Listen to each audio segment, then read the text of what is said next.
In this Ultimate Team series, I make the best team I believe possible, picking players from all eras of NBA history. It isn't just about how talented the teams are, but I'm also trying to build teams that would gel and execute well together. Today, we're looking at the Ultimate Pistons team.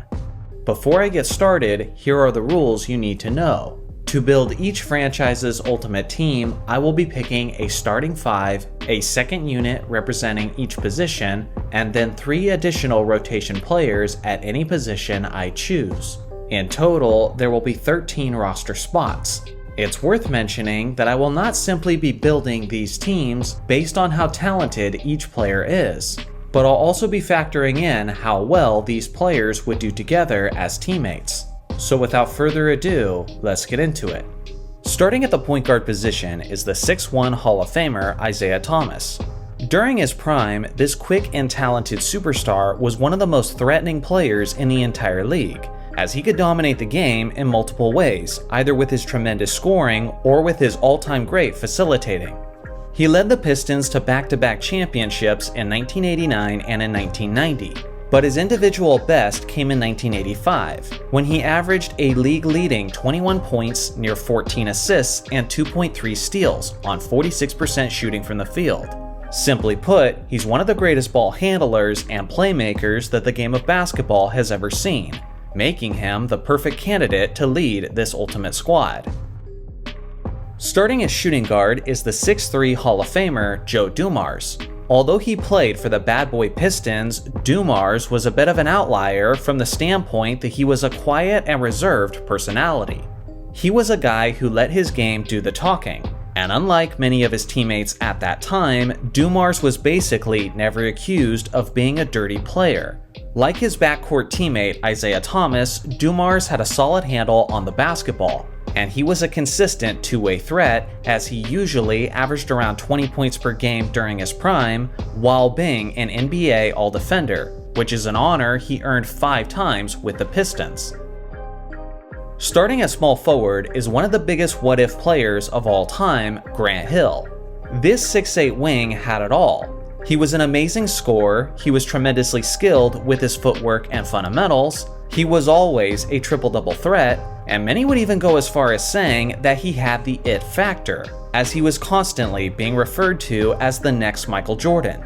Significant injuries kept him from reaching his full potential, but even before that decline began, he was still an all-time great player. For example, in the 1996 season, he led all players in All-Star votes, even ahead of Michael Jordan during the Bulls' historic 72-10 season.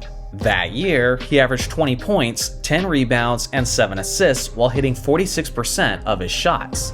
He'll be a nightmare assignment regardless of who the Pistons are playing in this series. Starting at power forward is the 6'9" defensive dynamo Ben Wallace. Technically, he spent most of his playing days at the center position, but a good portion of his career was also spent at the 4 spot. And considering how this franchise is overloaded with great centers, Big Ben will make a better fit at power forward.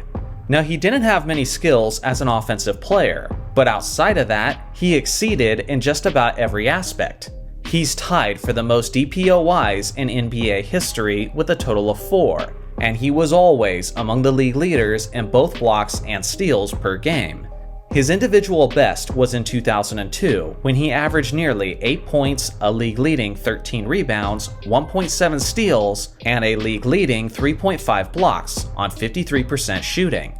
Now, he is a liability from the free throw line, which is putting it lightly, as he has the worst career free throw percentage in NBA history.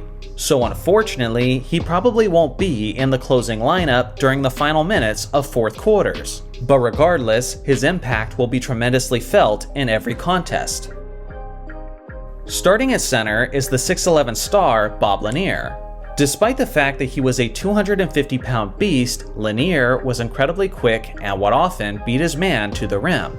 He was an 8-time All-Star and was a constant double-double machine during his playing days.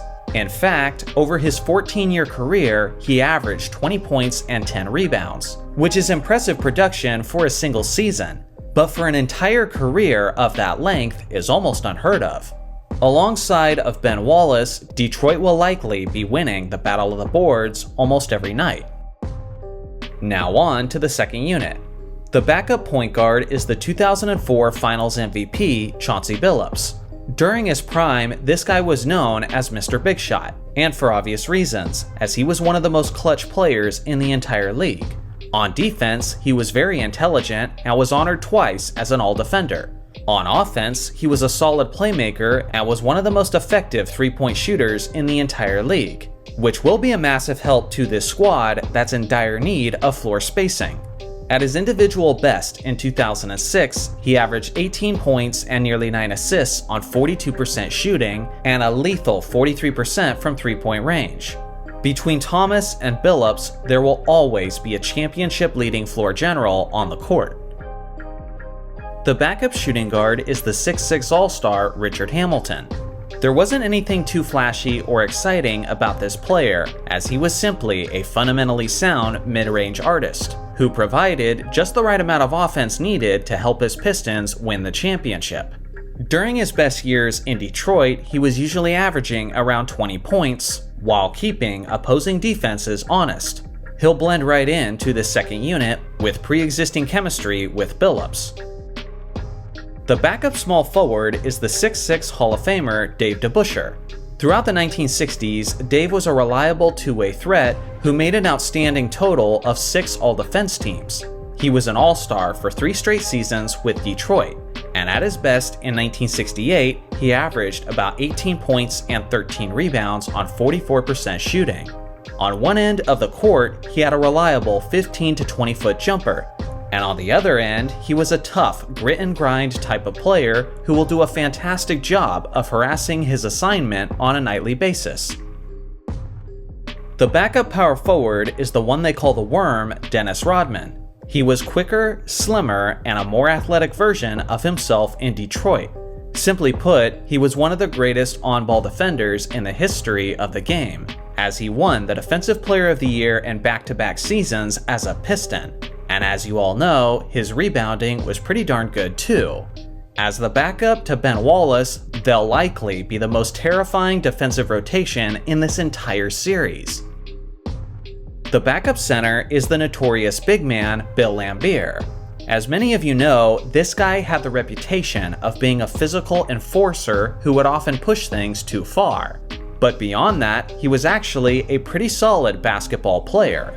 He made 4 All-Star teams with the Detroit Pistons, and was constantly among the league leaders in rebounds per game. He was also one of the first stretch 5 players that the game has seen, as you couldn't give him much space on the perimeter or he would make you pay for it. At his best in the 85-86 season, he averaged nearly 17 points and a league-leading 13.1 rebounds on 49% shooting from the field. Regardless of the era he plays in, Bill will have the skills to fit in quite nicely. Now on to the 3 rotation players. The first is the 6'9" small forward Tayon Prince. This lengthy player was the guy who typically had the assignment of guarding the best 2s and 3s in the entire league. And he was fantastic at it, as he famously caused problems in the playoffs for guys like Kobe Bryant and Tracy McGrady. He made a total of 4 All-Defense teams in Detroit, and at his individual best in 2005, he averaged nearly 15 points, 5 rebounds, and 3 assists while hitting nearly 49% of his shots. The second rotation player is the 6'9" center Larry Faust. During the NBA's infancy in the 1950s, this guy was an absolute superstar, as he was usually among the league leaders in scoring, rebounding, and field goal percentage. As a big man with fundamentals and court vision that was ahead of his time, he'll be making a decent impact off the bench. The third rotation player and the last spot on this roster goes to the 6'6" wing Jerry Stackhouse. On a squad that's loaded with great defensive players, Stack will be subbing in as a walking bucket. The prime of his career was short-lived, but at his best in Detroit, he was battling guys like Kobe Bryant and Allen Iverson for the league scoring crown.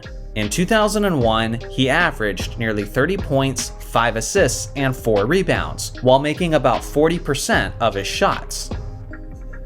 So here's a final look at the complete roster of this Ultimate Pistons team. The theme of this squad is rather clear to anyone who knows basketball, and that's defense. When you combine the bad boy Detroit Pistons with the 2004 championship squad, you have the recipe for one of the most terrifying and suffocating defenses that could ever be constructed on paper. If there's one weakness on this squad, it's their three-point shooting. And to be quite honest, it's a pretty glaring one. Outside of Billups, there just isn't many deadly shooters on this squad. And that's just the reality of the Pistons franchise throughout the years. This team will make a strong effort to give the game a more old school tone, with a slower pace and a more physically minded approach. And hopefully for them, that'll make up for their lack of perimeter shooting. Here's my list of honorable mentions. Should any of these players have made the roster instead? I look forward to hearing your thoughts in the comment section below. Thanks for watching as always, make sure to like and subscribe for more basketball content, and I'll see you guys in the next video.